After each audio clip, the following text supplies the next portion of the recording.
Coming up at 7, he was violently attacked while trying to protect an Oakland neighborhood. Now, a 72-year-old security guard has 2 broken hands. We talk with him about the ordeal. And we visit with a community in Santa Rosa feeling anguish over this week's fatal stabbing of a teenage boy inside a high school classroom.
From CBS News Bay Area, this is the Morning Edition.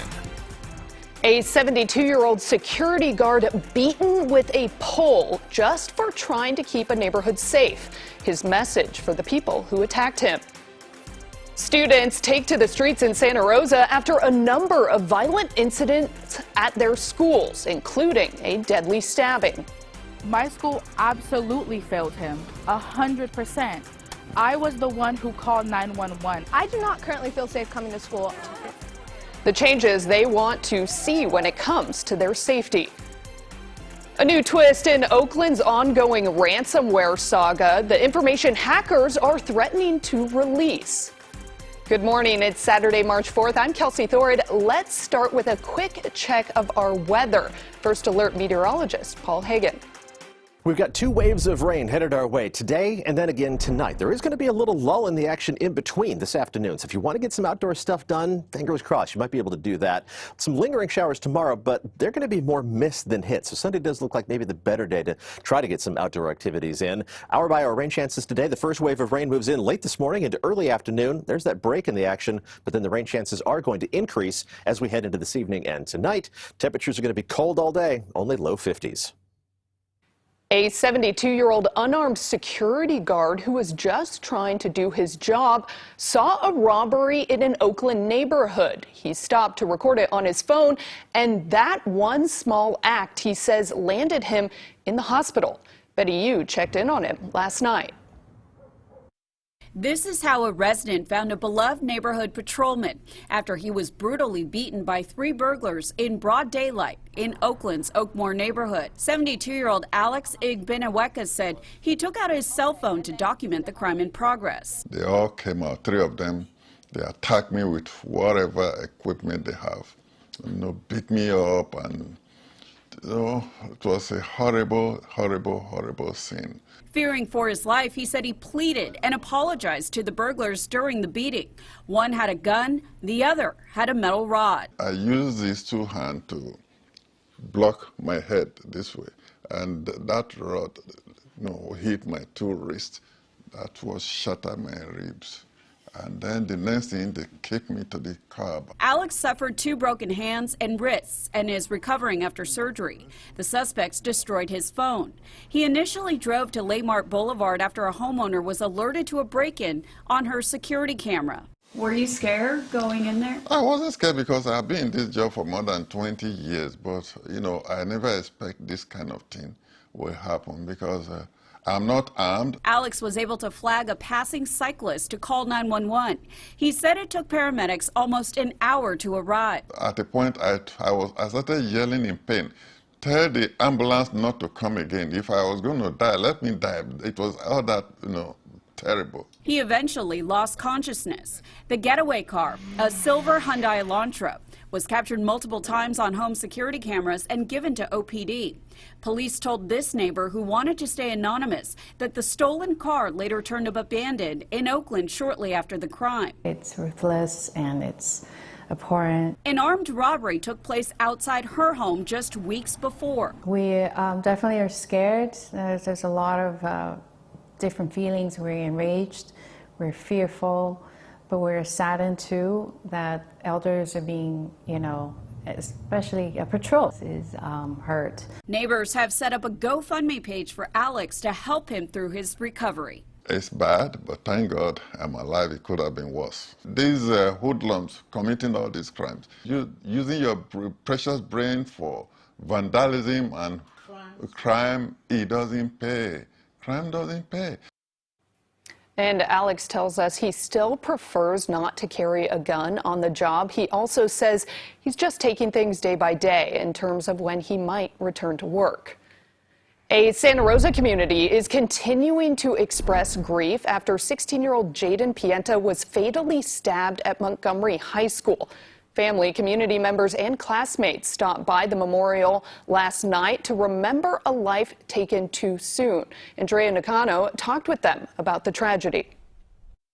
A family member of Jaden Pienta stopped by tonight. She didn't want to be on camera, but she tells me that not only is the family dealing with the grief, they are also coping with a lot of negative comments from the community that Jaden was the one that started the fight and instigated the incident. She says the whole story has not come out yet. Meanwhile, many in the community have been rattled by this incident and not sure about how to exactly move on. Is this going to get better? Is this going to get worse? Robert Brown is a father of a student at Montgomery High School. I feel disappointed that the school system has failed our children. He brought his daughters to the memorial to remember a young life lost to a senseless act of violence. It should have never escalated to what it did. There's been constant violence at the school with fights all year long last year, and the kids who are causing these fights aren't reprimanded in a way where they're fearful of their actions. Chaplains with therapy dogs were brought in to sit with those that are mourning. They say their job right now is just to listen. As so many grieve, many are concerned Jaden's death won't be the end to this violence. What fight is going to erupt in the hallway again? Is there going to be more knives? Is there going to be retaliation? The Santa Rosa Police Department will be working with the school to ensure students can return safely next week. But some parents, like Robert Brown, are looking to pull their child out of school altogether. She needs to learn in an environment that is safe. If she doesn't feel safe, she's not going to learn to her fullest capacity. There will be a community meeting to talk about the next steps, and one of the possibilities that will be discussed is to bring back school resource officers. The Santa Rosa Police Department says it's more of a listening session to see what the community wants moving forward. Earlier on Friday, Santa Rosa students took to the streets in protest, saying they don't feel safe coming to school. Our Dahlin asked them about the changes they want to see. Students say if they don't feel safe, then they can't focus on learning. No justice, no peace. Before they marched, Maria Carrillo High School students rallied on campus to demand better security and communication from administrators. Students say a campus fire and a hoax involving school shooting happened recently. And this week, police arrested a student for bringing an unloaded gun to school. There was a gun on campus, and we weren't educated of that. In light of recent events, I do not feel safe at school. Why does it take my best friend's death to be an eye-opener to do better? Among those who came to speak at the rally was Olivia Cruz, a junior from Montgomery High. She witnessed the stabbing that killed her best friend, 16-year-old Jaden Pienta. My school absolutely failed him, 100%. I was the one who called 911. I walked him into that office saying that he was stabbed. The stabbing happened Wednesday morning in an art class at Montgomery High. Family and friends of the victim say the 16-year-old Pienta and another 16-year-old junior walked into the class to confront a 15-year-old freshman. They claim the freshman had previously slashed Pienta's car tires. Police say the 15-year-old boy stabbed the two older boys, killing Pienta. These three young boys had a history. The school knew about it. Both two parents called the school multiple times about their whole beef and all their drama, and nothing was done. The school district would not comment on what they knew or what intervention was done before the stabbing. The district removed school resource officers, or SROs, in the summer of 2020 after the police killing of George Floyd. Montgomery High students also claim they don't have security guards on campus. We weren't aware of any specific instances or issues between those students. I'm on 2 hours of sleep because every time I sleep, I dream about him. I relive everything that I saw, and I don't want to. Classes at Montgomery High were canceled on Thursday and Friday. They'll reopen the school on Monday, but students plan to stage a walkout. In other news, a new development in the ongoing ransom cyber attack that has targeted Oakland city government. Whoever gained access to the city's data apparently plans to release that information publicly. That's according to a statement the city put out yesterday. This comes after a month of drama affecting the city's computer and telephone networks. People have been having trouble with everything from paying tickets to filing reports. Our security experts say the hackers could release data into the public domain or sell it on the dark web. Either way, it could cause real problems depending on what the hackers have. Anything in their database is going to be like their name, date of birth, probably marriage data, social security, anything like that. And then all of a sudden you've got everything you need, all the tools you need to build a credit history. Although it would be false, it's, a credit history or apply for credit cards and that sort of thing. The city of Oakland says it will notify anyone whose personal information is involved once they figure it out. The FBI and the Department of Homeland Security are still on the case. Police in San Jose now say the discovery of a home packed with explosives is related to some recent attacks on PG&E transformers. 35-year-old Peter Karasov was arrested at his home on Potomac Court on Thursday. Police say the investigation first began when an explosion damaged a transformer on Thornwood Drive back in December. A second explosion damaged another transformer on Snell Avenue a month later. Police and the FBI were still at the suspect's house last night. They've had to evacuate some nearby homes while they process the potentially volatile evidence.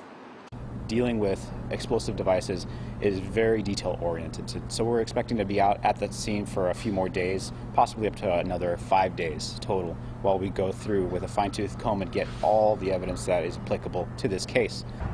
Investigators say they also found evidence of drug activity inside that home.